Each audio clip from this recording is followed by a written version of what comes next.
Welcome, and thank you for joining us in our first ever NANOG webinar. The goal of these webinars is to engage and empower the next generation of network professionals.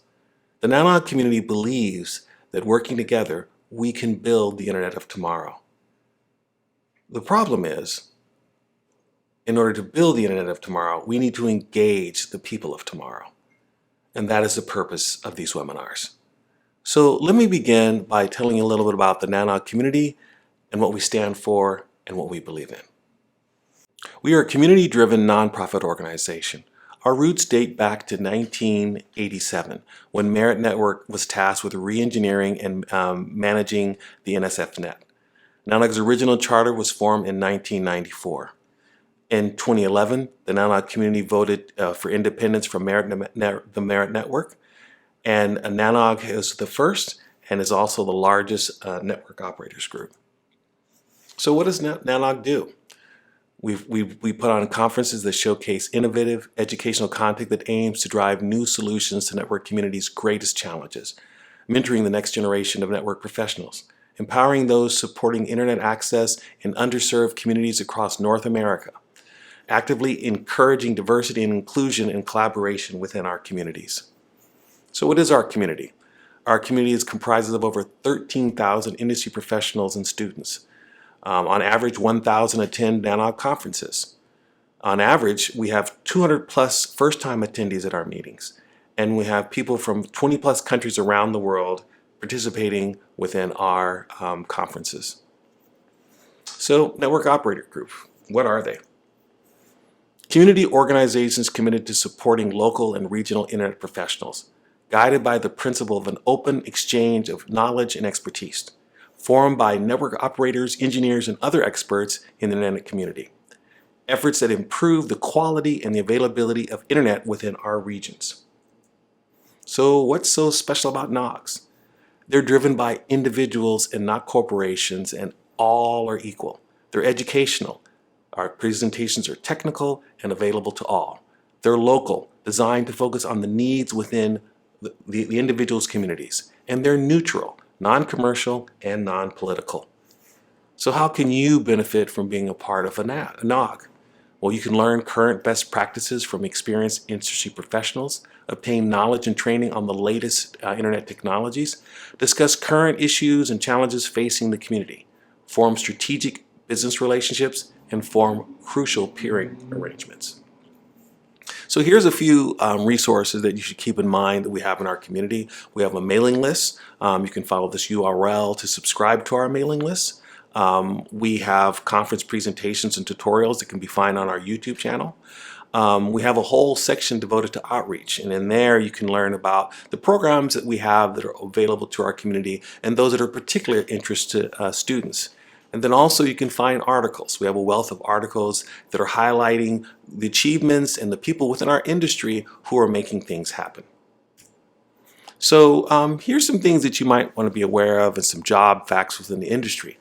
Currently, there are over 383,000 people who are employed in the field of network operations. Yet there are currently just under 30,000 unfilled network engineering jobs in Indeed.com alone. And this is scheduled to increase by an additional 19,000 each year. The industry competes with over 700,000 open tech jobs. The field of cybersecurity alone will have 3.5 million unfilled jobs by 2021. So again, this is just to emphasize that this is an industry where the options are available, there's jobs available. If you understand and have the right study, the right knowledge, there are jobs waiting for you. So outreach. Let's talk a little about that, especially outreach is targeted toward students. So NANOG outreach is education, and it's central to NANOG's mission. Through outreach to colleges, universities, affiliate NOGs, we promote and remote tech communities, we're able to provide greater access to NANOG's tools, resources, and educational programming, which is designed and taught by industry professionals committed to the ongoing advancement of the internet in North America. So what is our focus? Our focus is in three major areas: industry education for network professionals, educational and career development for college and graduate students, and training within underserved regions of North America. So our college programs, and a lot of you here will find these of particular interest. So we have scholarship programs. NANOG gives out over $40,000 in scholarship each year. And here you'll see our winners from our 2020 scholarship opportunities. We encourage you to participate. If you get on our mailing list, you'll be able to find out when these scholarship opportunities are available, and you can apply for those. In addition, we have the NANOG College Immersion Program. The NCI is designed to give educators an opportunity to sponsor up to 5 students at a NANOG conference. You can connect and engage with industry innovators, enjoy direct access to the best-in-class content on the latest internet technologies. You'll get an opportunity to sharpen your professional skills, such as presenting and building and public speaking, and participate in hands-on training and network with potential employers and business contacts. So thank you again for joining us. I'd like to turn it over to Kat Renee. Kat is from Microsoft, and she's a big part of our outreach program. And we benefit from volunteers like herself who help NANOG run and operate and help create tremendous opportunities for people like yourselves. So that being said, on to you, Kat. Thank you, Edward, very much for the introduction to NANOG. And thank everyone for joining us today. We are super excited. This is our first webinar. We're hoping to have a conversation about careers in tech and opportunities in tech. So I've reached out to our friends of NANOG, and a few of our panelists have attended NANOG, been members of NANOG for some time, and we've asked for them to come and share their experiences with us. So I'm super excited. You'll also see that there is a chat opportunity. While I'm asking the panelists some questions, please feel free to ask your own questions within chat. We'll have a Q&A section at the end. So I'd like to get started and give everyone an opportunity to introduce themselves. I'd like to start with Haley. If you could please let us know your name, your current position in your company, and tell us a little bit about what you do, please. Yeah, so my name is Haley Dannenbring. I work for AWS, which is the cloud arm of Amazon. So what I do is co-location acquisition, which is kind of a fancy way of saying I buy space and power for data centers, which helps build the cloud. My mom always jokes that she just tells her friends I build the internet, which close enough. That always works for me. Great, thank you. And Aaron, if you could introduce yourself, please. Yep. Hey, everyone. I'm Aaron Atac. I'm a network engineer at Akamai Technologies. I work on the production network side of Akamai, and my work every day involves expanding that global network via peering capacity, peering in general, traffic engineering, and everything else to make the Akamai production network run smooth. Excellent. And if I could harass you a little bit, can you tell us a bit about what Akamai does? Yep. Akamai is a content distribution network, otherwise known as a CDN. Effectively, you can think of it as we'll take a piece of content, whether it's a picture, a video, or any kind of general website, and we'll take that piece of content and we'll copy it all over the world.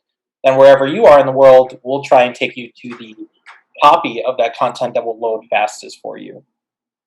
Excellent, thanks. And Kevin, if you could introduce yourself, please.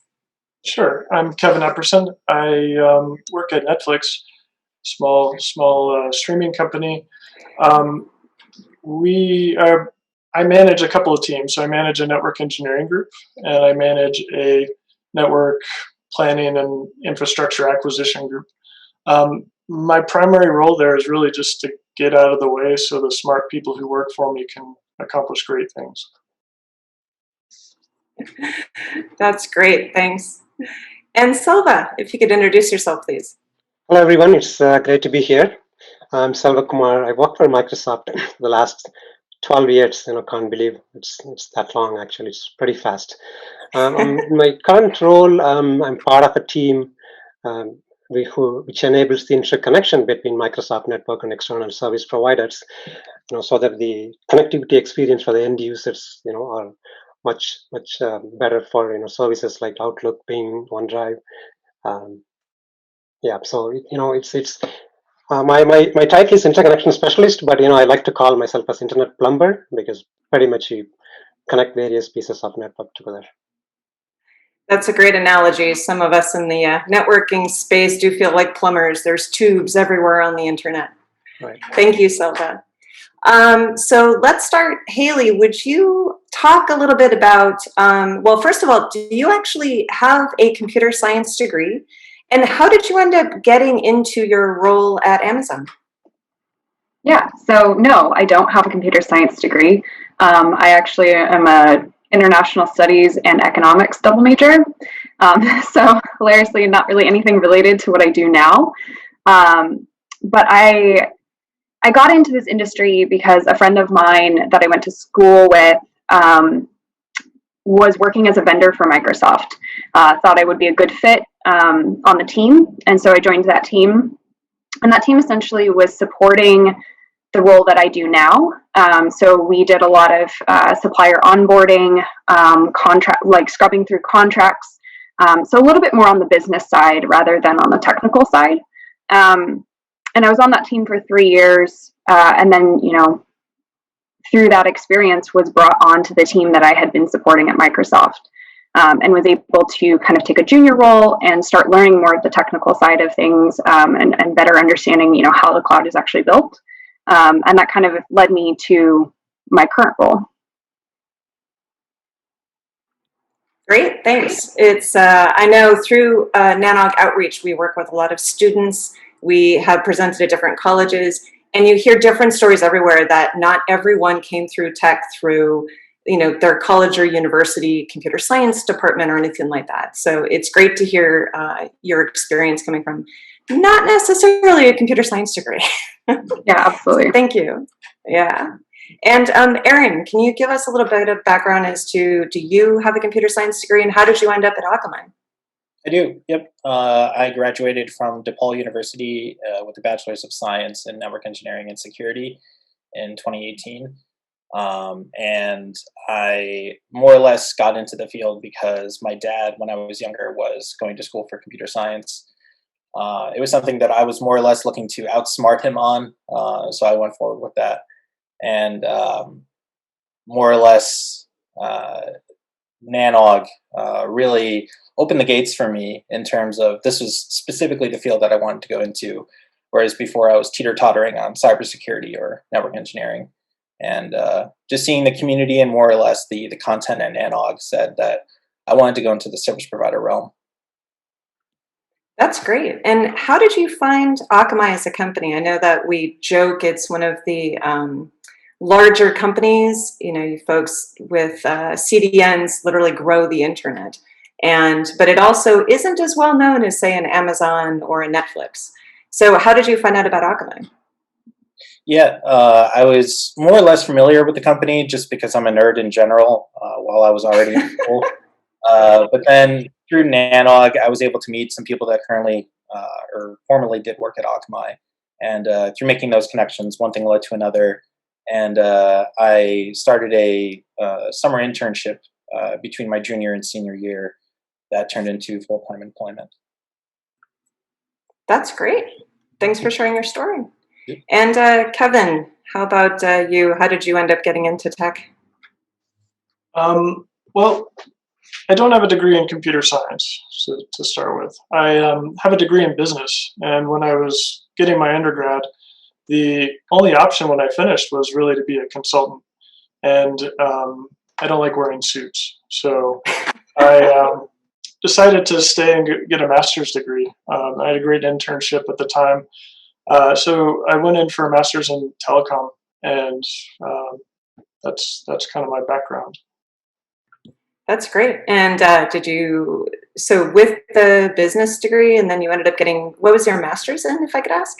It's actually a master's in telecommunications, which is not an engineering degree. It's sort of a cross-functional degree with economics and policy, technical, a whole bunch of different things, and business. So it works really well, and I think as probably all of us have seen, being a little bit well-rounded is really helpful in this industry. Yeah, a varied skill set definitely comes in handy in a career. And so how did you make the transition from the master's degree program and then you found, was it an internship and then first job, or how was that transition? Yeah, I had a great internship at IBM. I was originally supporting OS2 desktops, walking around helping people get their computer to work, and somehow managed to make a transition into a networking team, which is really where I learned most of my networking, relevant networking skills at the time. And that's finished that internship out with my degree, and went on into more telecom space after that. Okay, that's great. Thank you for sharing. And Selva, how about you? Do you have a computer science degree, and how did you end up in tech? Actually, I studied mechanical engineering. Oh, Yeah, but I never worked in that field. I mean, I had math and computer science subjects in the curriculum. Pretty much in all the free time in the school, I pretty much lived within the computer science lab, writing fun codes and doing some networking.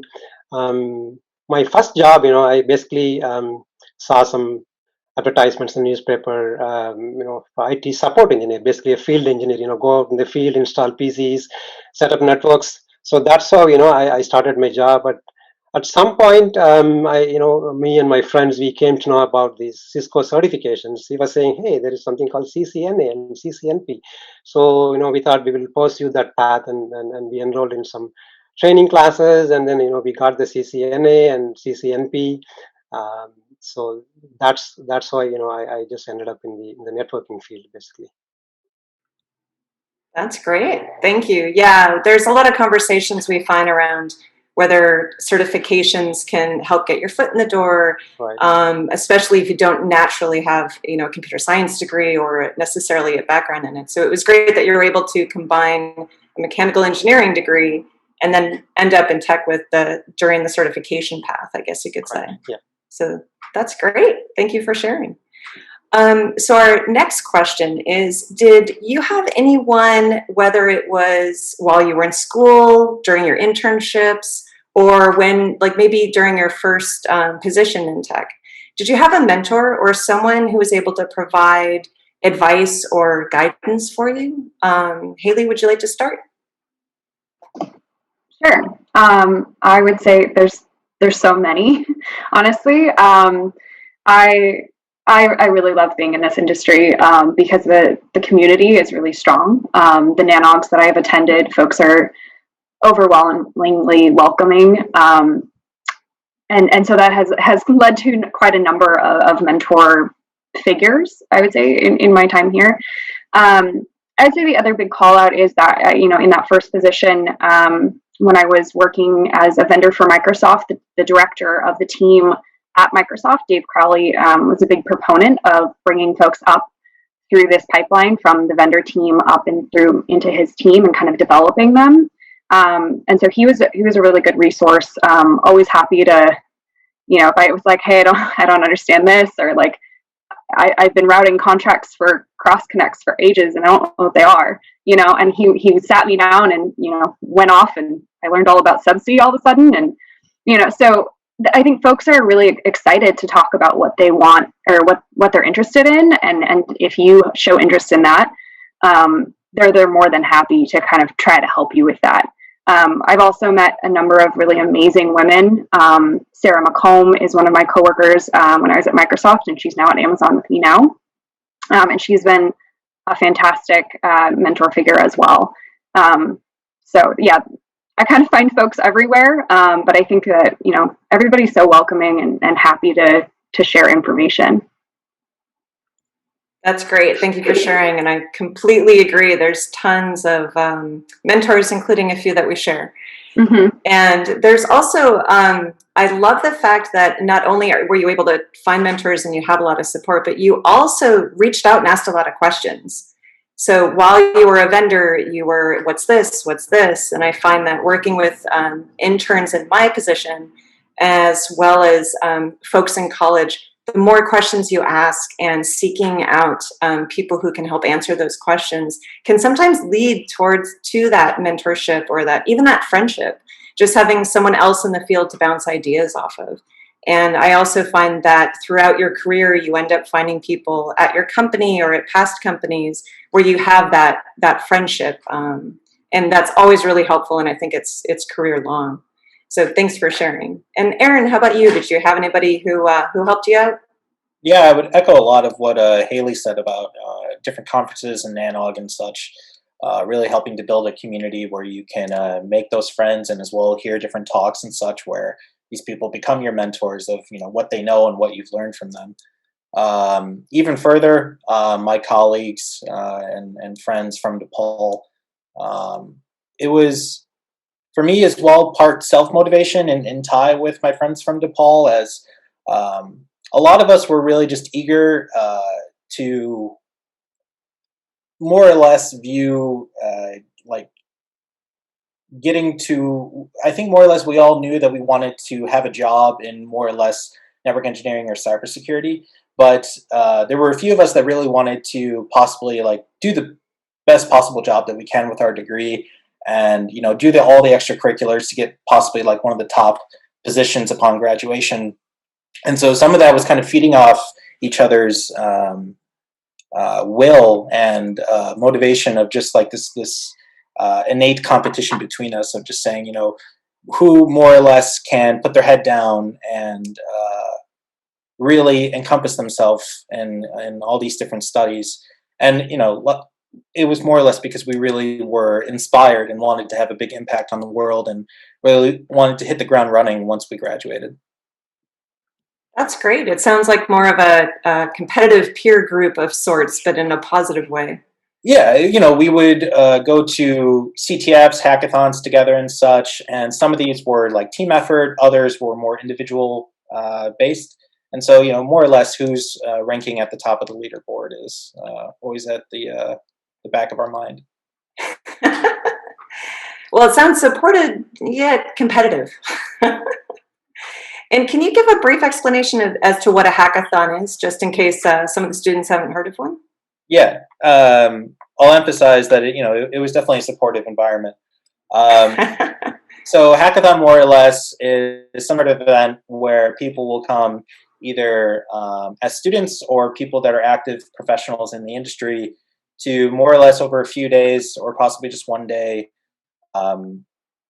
either be a general theme that they want you to develop something, whether it be a piece of code or some sort of proof of concept or mock design around this general theme that they'll provide, or there will be more specific things like CTFs, which stand for Capture the Flag competitions. And these are more specific to cybersecurity, where you'll more or less have like this dashboard that you'll have different hints and such of boxes or websites or certain things to scan more or less for vulnerabilities and potential exploits that you can target to them. And basically the more, it's kind of like Jeopardy, the more flags that you capture off of the board, the higher your score goes. So more or less once you exploit one of these boxes or applications, there will be kind of like a key or a flag at the end that you'll take to more or less put into that Jeopardy board like game. So both of these are really helpful in terms of developing your skills while still in school, because they'll generally be built by people that are already in the industry. So they're more or less either coming from where you are or more or less sprinkling some salt on like what they're actively working on or what they expect you to know once you actually get to where they are. And so whether or not you win, it's a learning experience, right? And no matter where you place, even if it's not a hackathon that is in the format of more or less a leaderboard, it's always a learning experience through the people that you meet and just the overall experience that you get to have with the questions that you'll face and more or less the answers that you'll find. Yeah, thank you very much for the background. I know you and I have talked about NANOG actually does have a hackathon as part of our conferences. And it's a great opportunity to not only meet people who are in the industry, but also a chance to learn about networking and try things out. And usually there are people on site, and now that we're virtual, who are able to help you through that. So thanks for the background, appreciate it. And Yeah. Kevin, how about you? Did you have anybody who helped you out in the beginning? I think there's been dozens of people who've helped me out, both in the beginning and even still. So many mentors. I could name names for the next 15 minutes, but early on, a couple of folks started taking me to NANOG. So that was kind of where I first got exposure to this wider community, and they would take me around and just introduce me to people. Like so many names that I couldn't even keep them straight, not even close. But that happened over and over and over again to help me build my network of professionals and colleagues around the industry. So I think that was incredibly helpful, and there was a number of folks who did that. And even going back to my internship, the 5 or 6 folks in that team, they're still in industry, and they still call me, the intern when I see them at conferences and things. They were super formative in helping me get started. So many people, and the industry in general is I find very helpful. It's not a closed industry where people are tend to be exclusive. It's very inclusive. People want to help. They want to make things better and help you find your foothold in your place. So. Yeah, I agree 100%. And as we've been in the industry for as long as we have, it's like you find new people who are sort of at the stage ahead of you who will help guide your career, as well as those initial people, in your first internship, in your first job. So it's reassuring. It's great to hear. And thank you very much again. And yeah, NANOG's a fantastic place to meet people. And inevitably, one person will introduce you to someone else. And, oh, hey, I know someone at Apple, or I know someone who has internships available. And, oh, you should talk to this person. They have great experience. So the conference itself is actually a great place to meet people in the industry, find out what they do. There are so many careers in tech. It blows my mind, especially for the length of time that we've been in technology. So it's pretty amazing. How about you, Selva? Did you have any mentors in the beginning or even now? Sure. I mean, early in the career, I was on my own, to be honest, right? Just being curious, self-motivated, and then just follow the industry trends. But once I got into Microsoft, I was fortunate enough to get so many mentors, even given the breadth of areas Microsoft operates, right? I mean, it's up to you. You can, as much as you reach out, you'll get many mentors. So I was fortunate to get mentors, whether it is not necessarily in core networking, it can be business development, communication, presentation, crisis management, how you can approach problems. So in variety of roles, I was able to get more mentored by so many great people. Yes, so that definitely helps a lot. That's great. Yeah, I at least in my experience, I find that a lot of the people that you work with can sometimes be supportive. Yeah, your fellow coworkers, right? Yeah, your teammates. I mean, you can learn a lot from them. Yeah. So. Yeah, 100% agree. So the next question we have for our panel is, do you think it's possible to get into tech after starting in another field? So we know we've partnered with a few universities, and one of which actually has a master's program to help folks with a different background, say physical therapy, who are interested in getting into tech, and gives them sort of a foundation to get into, networking, IT support, anything along those lines. So I'd like to ask our panelists, do you think it's possible to do a career change or to transition from, well, obviously, a different major and then going into tech, or maybe even a career change? What do you think, Haley? Absolutely. I think, as you mentioned, there are so many jobs in tech. Like, I think a lot of folks, I literally have folks come up to me all the time. I did a little table once for interns at Microsoft, and literally every single person that walked up said, "Oh, I've never thought about infrastructure. I've never thought about," people just generally think about programming, which is great. But there's a wealth of different jobs available. Like, we have a sustainability team that helps us decide what sites to go to from various sustainability and risk perspectives. So people who have, more environmental degrees. I'm a great example. Like, I don't have a computer science degree. I don't even have a business degree, but ended up in kind of this position between engineering and business.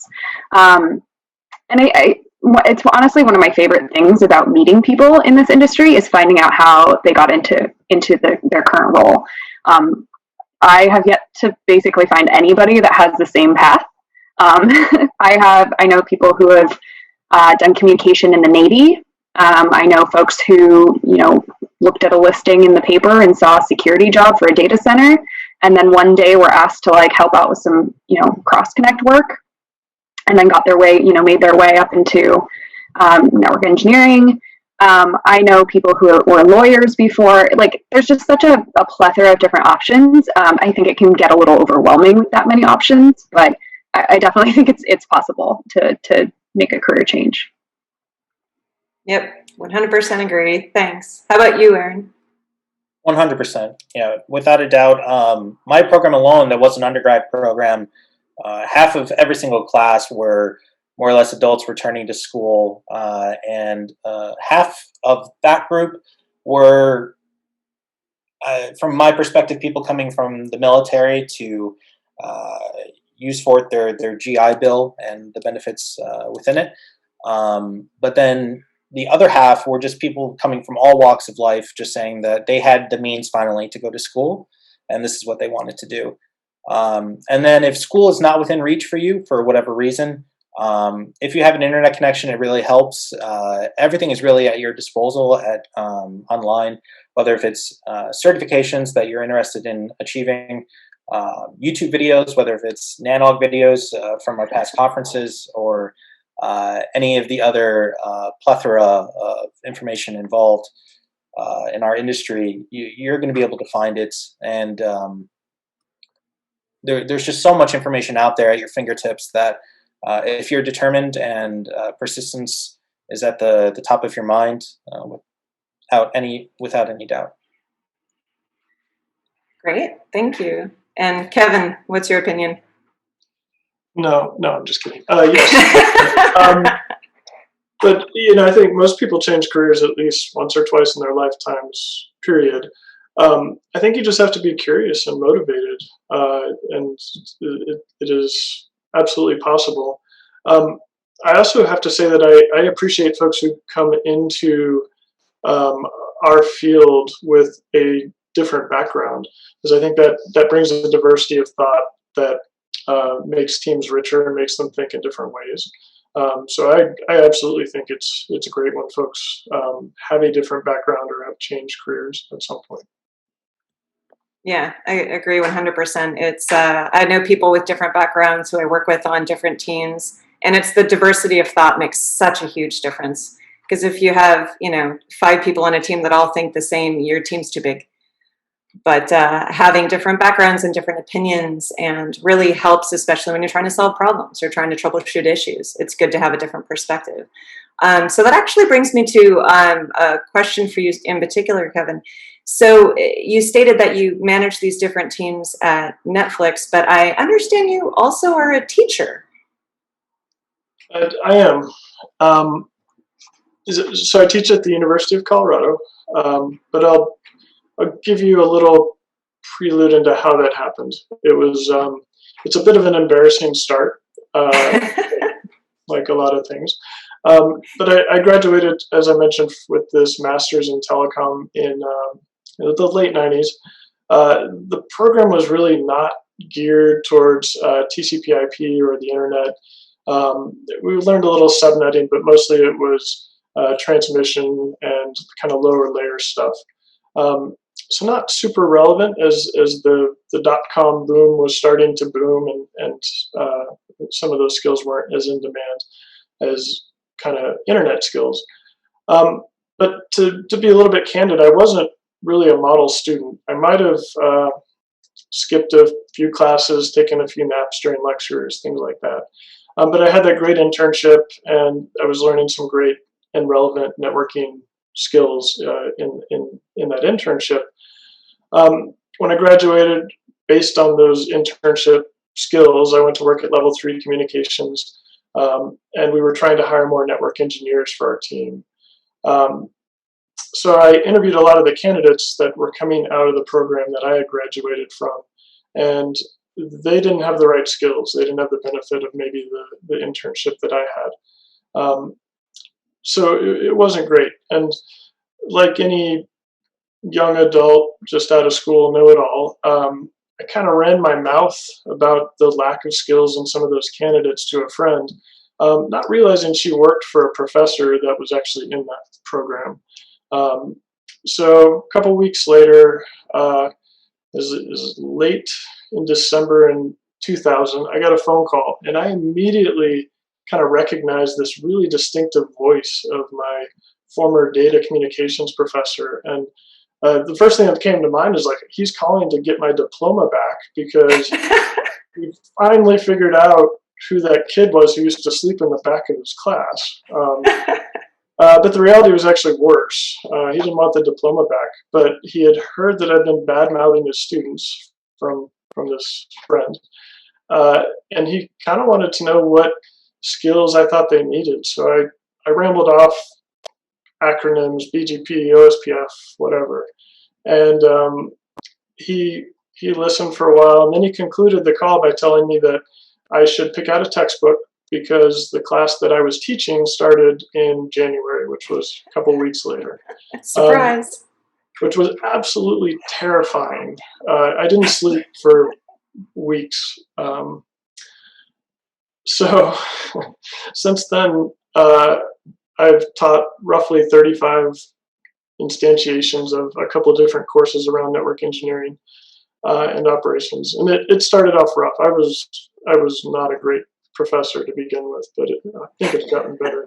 But what really became apparent really quickly is that the students were really hungry for exposure to a real world experience, anything that was real world that they could use to get real jobs and real skill sets that they could take into interviews. And kind of around those tenets, myself and some other professors started taking feedback from industry, and we built this pipeline to create network engineering professionals. And we've had about since I started teaching, about 700 students have gone through that program. And almost all of them come out with multiple job offers prior to graduation because our industry is so hungry and needs this talent so badly. And the program I teach in, it's changed wrappers a few times. It now lives in the computer science school, which is ironic since I've never taken computer science, but and it's had a lot of bumps related to kind of industry, macroeconomic conditions, things like that. But the mission stayed the same, and we're still trying to build candidates that meet and match what the industry needs. Yeah, thank you. That's how I ended up there. It's also one of my favorite stories, to be quite honest. So, and also I believe I've met some of your students at NANOG.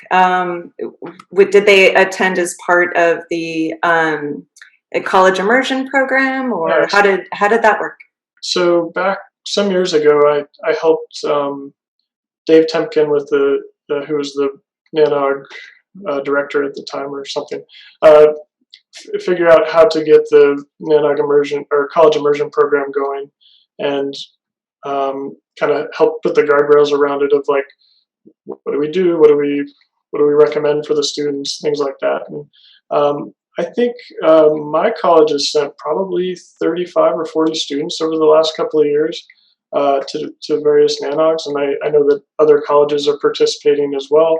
So my students, when I send them, I always challenge them to come back with 10 names. Tell me 10 names of people you met that were interesting, and contacts that you made. So I really stress the people networking more than the technical networking. It's been a great program. I think my students have really benefited from it, and all the other students who are attending as well.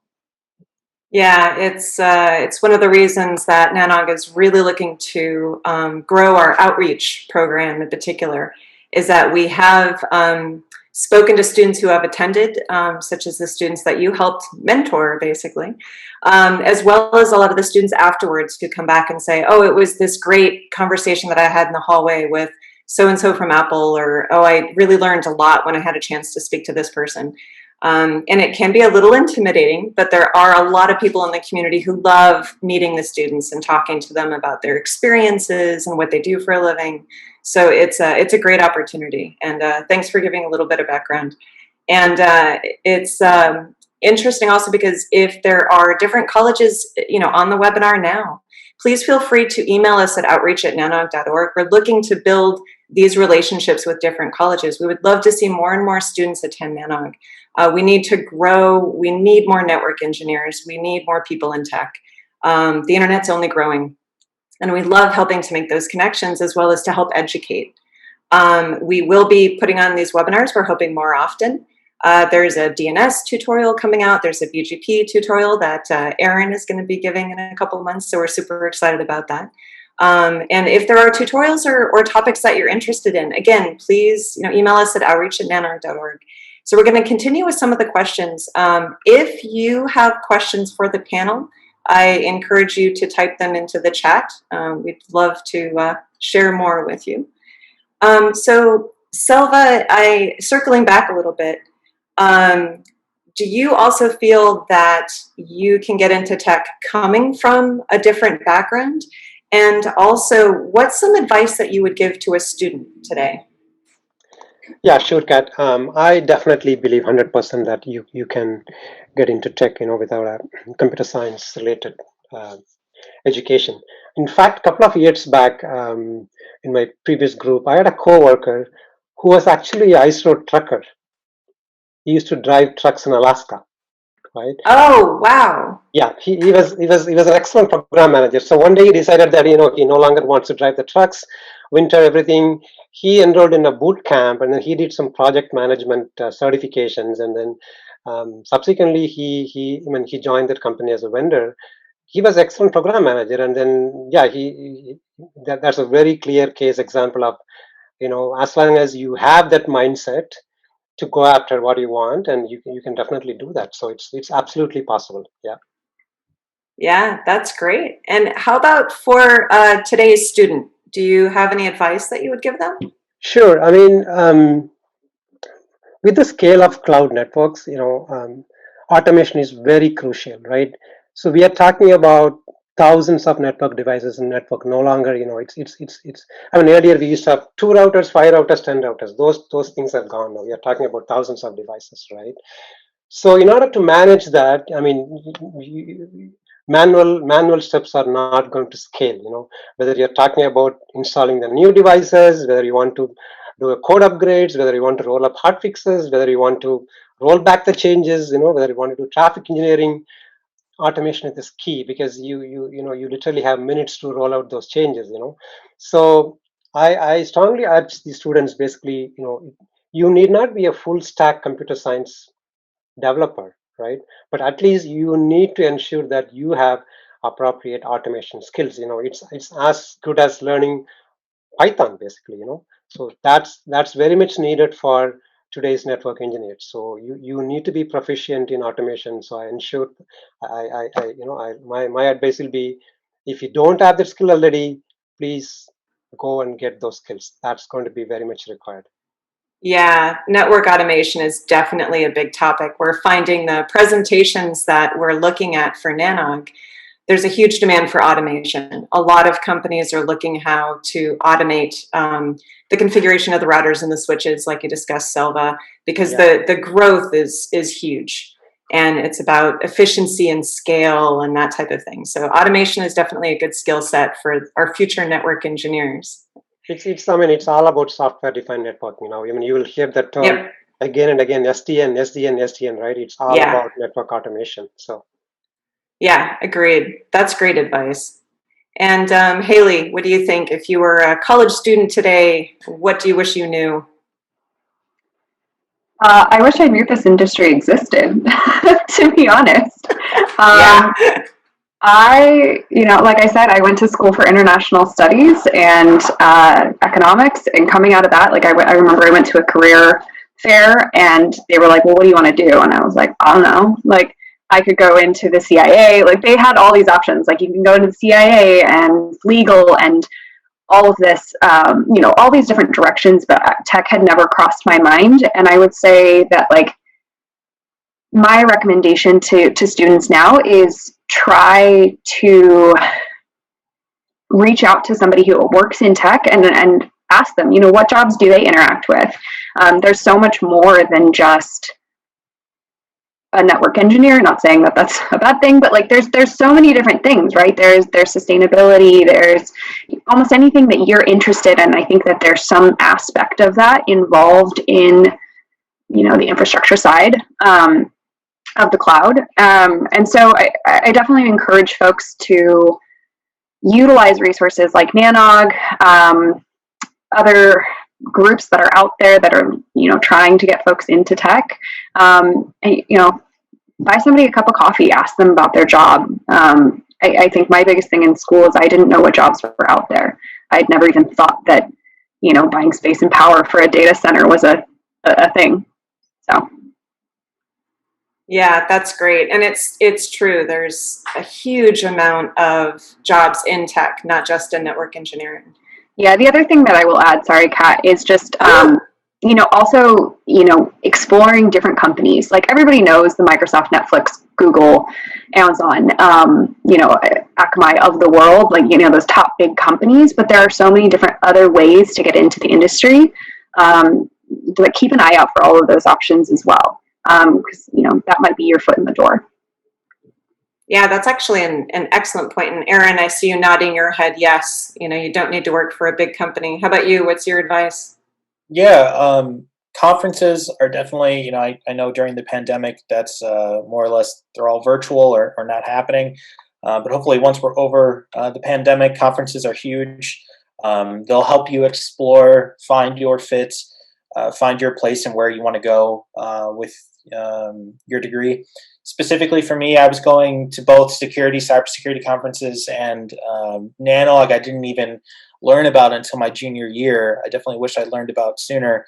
There are others as well that it really made apparent to me, like what scene did I more or less feel more comfortable in, and what talks really encouraged me more to say, like, that's what I want to do, or that's what I want to research, or that's what I want to be my 9-to-5 day-to-day, rather than maybe some of this other stuff that either doesn't look as appealing or interesting.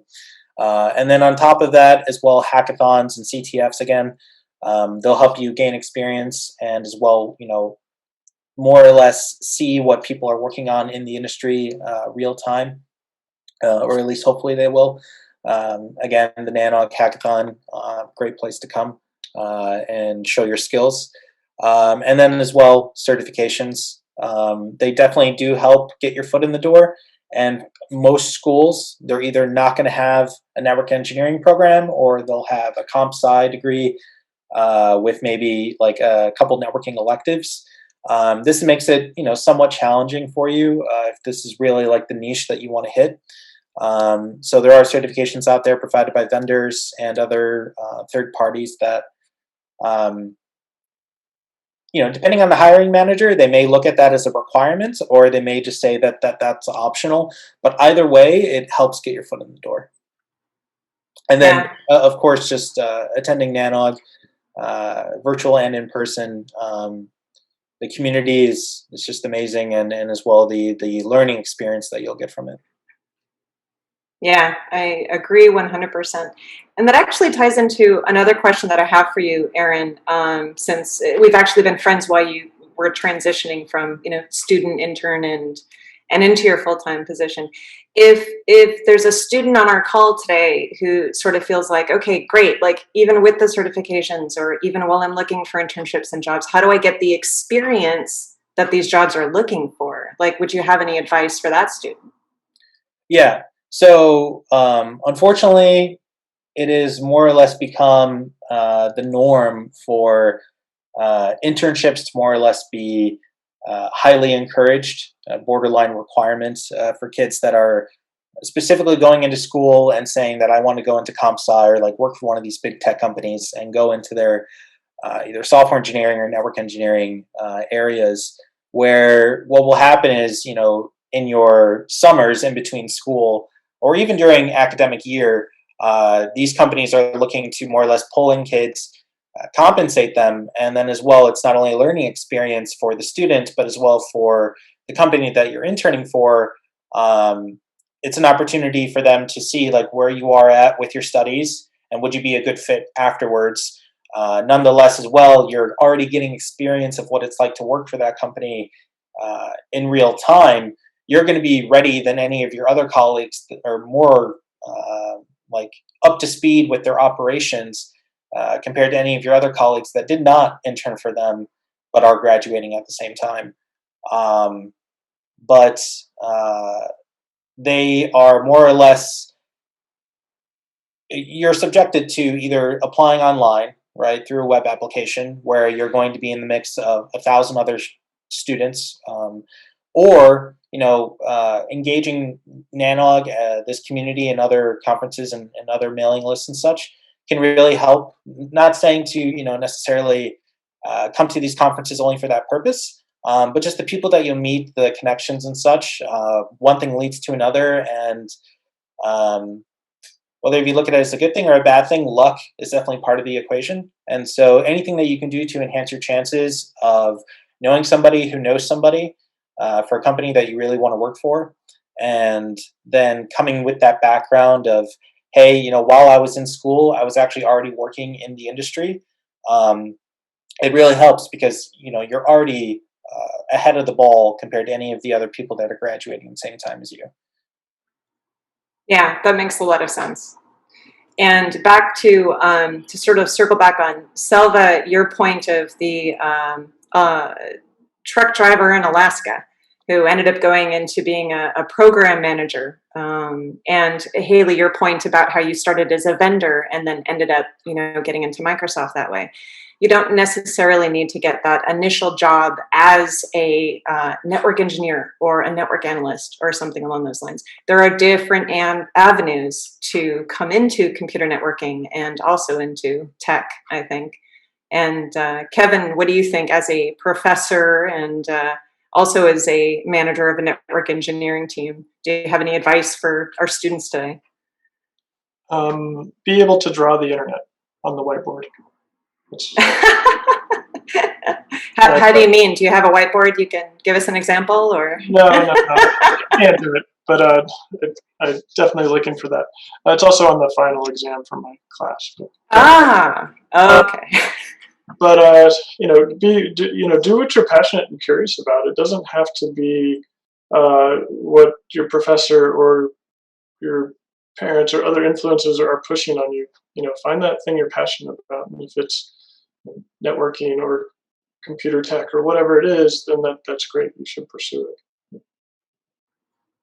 Yeah, agreed. We also had a question in the chat regarding what is the textbook that you recommended, both, I guess, when you were becoming a professor, kind of building up the coursework, as well as maybe one.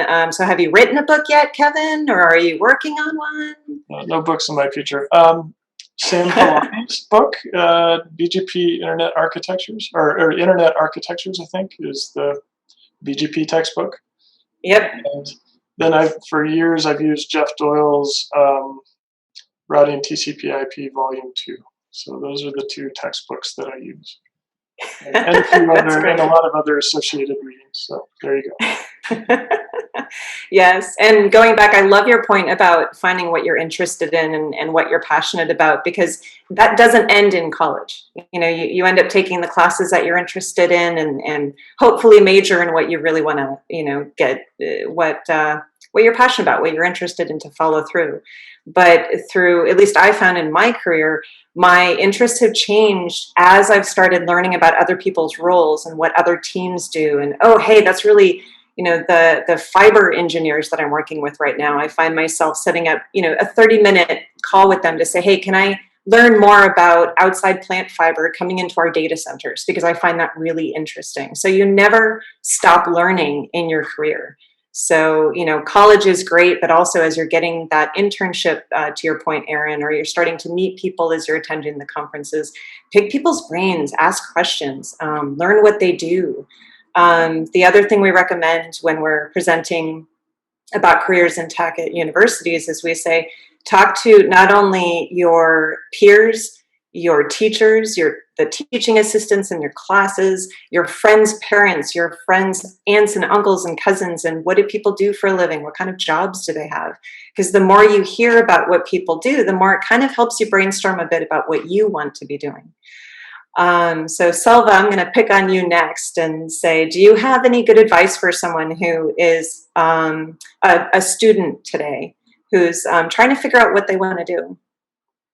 Yeah, sure. I mean, I pretty much echo the Kevin's and Alex's thoughts. I mean, you need to be curious and passionate. Like, this is a lifelong journey, right? It's not that you get graduation, you get into a job and then be done with that. No, it's going to be till you retire or beyond that, right?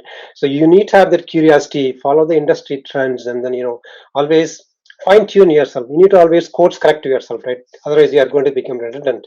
I mean, today you might get Cisco certifications, and then you can pretty much live with that, but it's more about how do you, what else you can get from there, how can you combine your skills into something else, and can you grab project management skills, or can you become a deployment manager, or can you develop some business management skills, basically, right?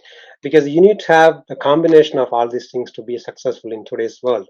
So it's more of, rather than any specific, be curious, be passionate, then be self-aware, be aware of what is happening in the industry, basically, attending conferences, attending virtual conferences, even reading online forums. The choices and the resources are endless. I mean, so it's more of be self-aware, and then keep yourself in the loop is what I will recommend.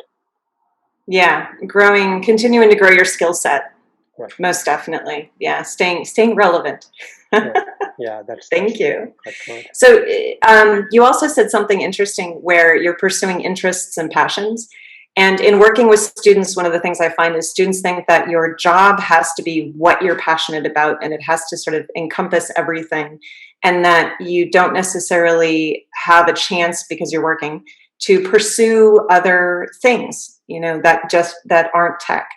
So, some people call them hobbies, some people call them side jobs. Kevin, I love the fact that you were in network engineering, but you saw that there was a gap of, the candidates that were coming into your company. So you just, went into teaching. So there are these different avenues. So Selva, I'm going to bring you back, because I know that you do a lot of volunteering, and you also have a few side hobbies that I'd love to hear a bit more about in your copious amounts of spare time when you're not, network engineering all of Microsoft. Sure, Kat. I mean, I strongly believe, I think everyone will agree, work-life balance is extremely important, right? I mean, I think unless you have the balance, you will not be able to perform in your work. That's my take, basically, right? So whenever I get some free time, I make a point to get out of, I enjoy hiking a lot. Being in Washington State, I know that it's great on natural settings. So I take time to go and hit the mountains, do some hikes.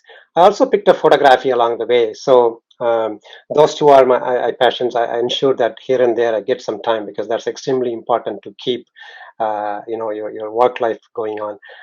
Volunteering, that's one area which I spend a lot of time and take pride in doing that.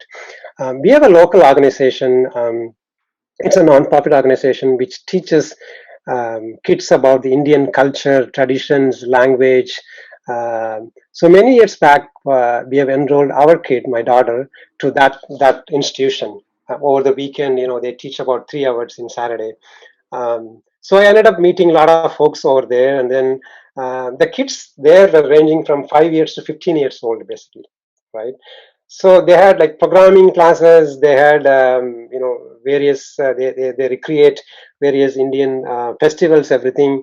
But at some point, the kids were getting bored, especially the senior kids. They were wondering, no, we don't want to just keep sit and listen to these things. So we thought we will come up with some hands-on classes, basically, and also we want to have some programs for kids who are older than 15 years. So we thought we developed a curriculum for multimedia, which teaches them videography, photography, basically, right?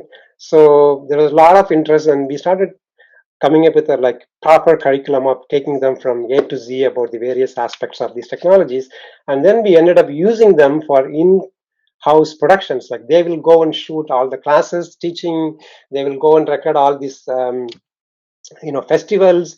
Even we ended up taking them to some rock concerts in Seattle. Basically, we were able to showcase our work, and then so it's been like last 5 years. I'm one of the lead mentors there. I have a class of 10, so every week 3 hours we teach them photography, we give them homework, and then we make them successful in that field. Yeah, that's amazing. And Selva's also being very modest. He's an incredible photographer. Sends us photos from his hikes and everything. But I love the fact that you're able to find the time for things that you really are passionate about and becoming involved in the organizations. And you also have kind of found a blend, because at Microsoft, there is this philanthropic, or this give campaign that we have, where we partner with nonprofit organizations and that type of thing. And Selva, I know you've been really active in some of the fundraising, and you were able to partly do that through, the company you work for. And that's something that some people forget. When you are looking for jobs and you are looking at companies that you want to work for, not only are you bringing a skill set, but you want to find a culture that you want to be a part of, a company that has a mission statement, has something that you can believe in. So thank you for letting me call you out on your volunteer work and talking about that.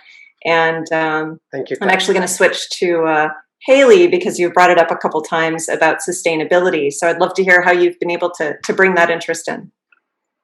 Yeah. I have a couple different things that I'm really passionate about. Sustainability. I do a lot of near zero waste stuff in my own personal life, and then try to bring some of those aspects, obviously, in a different capacity into the work that I do as well. I do some volunteering outside of work with a couple different groups, doing either cleanups or pulling noxious weeds and that sort of thing in my spare time. But I also like to try to integrate that into what I do.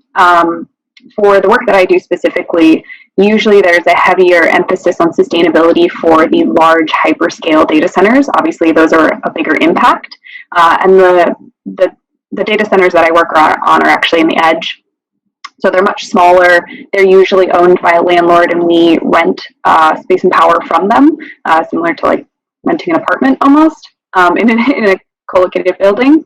And so it's harder to drive sustainability when you don't own the building. But some of the things that I've been trying to do is to bring a little emphasis, kind of throw my weight around. Working for a company like Amazon, people do listen because we're a big customer, right? So even just including sustainability questions in the site survey that we send out to potential vendors as part of our request for proposals when we're looking to do a new build somewhere, can have a really big impact to say, oh, Amazon or Microsoft or whoever, anybody is just asking the question, what are you doing to increase the sustainability of your sites? And that's going to then trigger those salespeople to say, hey, we need to start, investing more in this. We need to start working on this. So I've been trying to bring that into that. The other aspect, I've been volunteering recently with the homeless population in Seattle, particularly as it's getting colder. That population is in a very vulnerable position. And with COVID, a lot of services have shut down or are not able to serve in the same capacity that they were. And one of the things that I wanted to point out, similar to what Kat was saying about, Microsoft has this huge Give campaign. I actually have my Give mug, hilariously, from when I worked at Microsoft. But, a lot of companies have money, even if it's not as apparent as Microsoft's is for, donating and supporting nonprofits. But a lot of teams might have money hiding away in some fund that you don't necessarily know about. And so that's one of the things that I'm trying to work through right now, is to understand, where's that money set aside? I've only been at Amazon for the last 10 months, so still trying to navigate how I engage there. But that's something that I like to kind of, I volunteer in my off hours, but how do I kind of try to bring this back into my work as well? Because there's money behind, there's money there, or there's resources there, or there's other folks who are interested in donating, even if it's just setting up a distribution list and saying, hey, anybody who has camping gear, email this list, if you're willing to donate, and we'll come pick it up from you. So I think just get creative about how you want to integrate, your interests into what you do. I know this is a long ramble, but the last one I wanted to bring up is women in tech. So I was really, really lucky when I started at Microsoft. I had over half of the team was women, which I think is kind of unheard of. Definitely, when I moved to Twitch and to Amazon, the numbers have been a little bit lower. There's definitely women here, and I think just raising visibility and ensuring that folks are reaching out to women and minorities and folks who are not typically in this industry. I'm really passionate about that. So I've been trying to do a lot of work this year. Being on this panel was, a perfect fit. I was like, great outreach of another sort. So I think, finding whatever you're passionate about, there's ways to integrate it into your work. And then, work isn't everything either, in your off hours, you can do whatever you want. Yes, very true. And I love the way that you and Selva have both been able to incorporate that and to influence from your values. So even working for such big companies, you still make a big impact. Mm-hmm. So, and how about you, Erin? I seem to recall that you might be getting back into school, which might suck up all your time, but I was curious what you're doing in your off hours. Yeah, pandemic kind of put that on hold for a bit. Understandable. Yeah. So recently I've actually gotten into mixing music. I've always kind of been interested in just picking up a controller and seeing what I can do with it. So I've only done it a handful of times and have a lot to learn, but it was just something that, I decided to pick up during the pandemic. I'm also pretty basic other than collecting vinyl. That's pretty much it. Kind of an audiophile in a way. I have a lot of different headphones and speaker gear, and I like setting that stuff up. Also, when I was in high school, I really liked doing it on cars as well. So yeah, I've always kind of been an audiophile, always into audio and speakers and music in general. Ah, excellent. You can help us put on the next webinar, Erin. Thanks for volunteering. Thank you. And how about you, Kevin? I don't know if you have any spare time between managing 3 teams and teaching and writing that next textbook. Yeah, I'm still planning that next textbook. Yeah. And so I'm actually a volunteer firefighter in my hometown, so I do that. That's what I do for fun. You put out fires. Yeah, and just keep my kids out of trouble. That's kind of my focus. How long have you been a volunteer firefighter? 13 years. Wow, that's incredible. Yeah. So, yeah, a whole different part of my brain for that function, that job. Yeah, there definitely is, I find, a relationship between, you're in front of a computer and you're doing tech all day, and it really helps to have something that's separate or different for sure. So I do want to encourage if there's any other questions. I think this would be a good time for Q&A. So we'll see if anything comes in over the chat. Feel free to jump in. The other thing that has come up a little bit in our conversation here today is when folks are looking for a job. When working with students in the outreach part of NANOG, a lot of students say, oh, I do want to go work for a Microsoft or a Netflix or an Akamai. They shoot for the big companies. And those companies, it's really difficult to meet someone who already works there and to make that personal connection we've talked about that can really be that stepping stone, that foot in the door to get into a company. A couple of the folks we've talked to, we try to emphasize that there are companies in your community. There are hospitals who are looking for IT people. Your very school system may have positions open for entry-level jobs. There's enterprise businesses in your city, town, state that also have openings. So when you're looking at how you can apply the skill set you're learning in school and how to get into tech, start looking locally. Sometimes it's a matter of finding the job versus the company. Looking in your immediate vicinity versus, applying in Redmond, Washington to Microsoft. So that's another sort of a brainstorming on our idea when you're looking at getting that entry-level job or getting into tech. Are there any other ideas from our panelists as to when you are looking for those jobs? And are there any other ideas? Feel free to raise your hand. Yes, Aaron. So career fairs are really beneficial.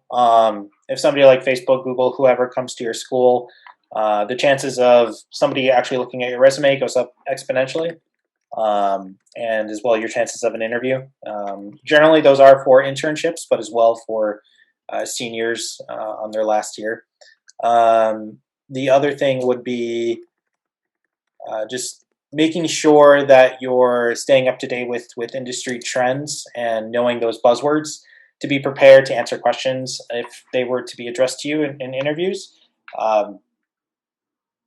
Seriously mean it without any affiliation to NANOG. The videos on YouTube from past NANOG network conferences are extremely beneficial, and there are some things that you're just not going to learn in the textbook. It's just not going to happen. And you're going to go to school for 4 years, right? 4 years of your life have been dedicated to just studying this one thing, this one major topic. You'll come in to the industry, your first job, and hopefully have some essence of confidence, saying that, I've studied this thing for 4 years. I have a, basic understanding of how this stuff works. I feel like I can effectively accomplish whatever task is presented to me. You'll learn pretty quickly that your first year is going to be quite an uphill learning experience, and that it's going to spin circles around what you did the last 4 years at school. And so staying up to date with stuff that is not effectively in the textbook by attending conferences, watching videos on YouTube from past conferences, in general, engaging with them, and then as well your career fair, your career center at your school. You're either going to have one that has recruiters from top companies coming to your school, or you're not. If you are so fortunate to have those top companies, or the companies in general that you're interested in working for, whether they be locally or states or countries away, those are really beneficial to take use of, because, like I said, other schools don't get Facebook just coming to look at their students. If you come from one of the schools that doesn't have that opportunity, still, the world is what you make it. Everything's at your fingertips, and NANOG is definitely something to consider, but there are other resources out there that, in general, engaging with your community at large and participating in any extracurricular that you can really help. That's great, Aaron. Thank you very much. How about you, Selva? Any parting advice for our students? Sure. I mean, especially now, it's very challenging for everyone. Right? We live in an unprecedented time, so it'll be, especially for new students, it'll be challenging. You might not get maybe a response from whom you are looking for. Interviews might get rescheduled. It's very challenging, and it's quite intimidating also. So, I mean, this is one time, if you can believe in yourself, have a positive attitude and have a patience. In the meantime, see, if you can learn some new skills, or if you can ramp up your new skills, and then keep refreshing your skills. It's just a matter of time before everything gets back to normal, hopefully. So that'll be my advice. That's great, Selva. Thank you. And 100%. Hang in there, everybody. How about you, Kevin? Any parting advice? Sure. I think it would be to be intentional and be targeted. So if you are going to talk to someone from Microsoft or a recruiter from Microsoft, know what the last 5 relevant headlines were or press releases that Microsoft put out. Ask about the data center they sunk in the ocean or whatever it is, and be able to make that connection. That will absolutely get your resume flagged as somebody to follow up with. I think that's my advice. And people lots of people networking. Yes. People networking is huge. I can honestly say, out of the 8 jobs I've had in tech, all but one were through people that I knew or had worked with prior. So 100% on board with the people networking. And how about you, Haley? Any parting advice? Yeah, I'm going to kind of benefit because everybody else went first and like kind of pick and choose out of what you guys have already said. But I definitely agree with what Erin said about, engaging in those extracurriculars. Things like Grace Hopper is a great opportunity for women to find out all the various jobs that are in tech. They put on a huge program every year. It went virtual this year. They also do a career fair associated with that. And there are so many other programs that are trying to figure out how to get students from the university into the industry. And I wanted to echo what Kevin said about being intentional. Not only in the interview, I highly recommend like what he said about looking up the relevant news and, pick something that's interesting to talk about. But also, if you do manage to get time with somebody, for a virtual coffee or whatever it is, be intentional with that. One of the things that I probably didn't do as well when I was in college or just out was, going to my mentors and actually having questions or being intentional. And it didn't really sink home until I had somebody reach out to me to meet up for coffee like a year or so ago. And, they wanted to know about what I was doing. And I spent 45 minutes monologuing about what I did, and they had no questions for me. And that was just like, I can do it, but I don't want to, so be intentional. Even if you think it's a dumb question, it's not. Just ask the question. That's something that I'm a huge advocate of. Especially coming from a non-technical background, I'm going to have to ask those questions. And I think it's, just ask the question. People are not going to judge you for it. Make sure it's the right, time for that question, and maybe set up 30 minutes outside of it if you have questions about a specific piece. But be intentional with those communications with folks if you want to try to get your foot in the door. They'll really appreciate that a lot. Yeah, 100%. Thank you very much, Haley, for that. Yeah, and informational interviews is what I usually refer to them as. Feel free to grab somebody for virtual coffee, in-person coffee for 30 minutes, but know what you want to ask and understand their background. I joke about stalking people before you meet them on LinkedIn. Find out what their background is. Ask about past jobs. And as you're looking at, say a particular company, look at their social media page. As Kevin said, what are their press announcements? Is the CEO of the company presenting at a conference you might be able to attend? So that's that people networking opportunity. That's really important. Not only are we computer networking, but we're people networking.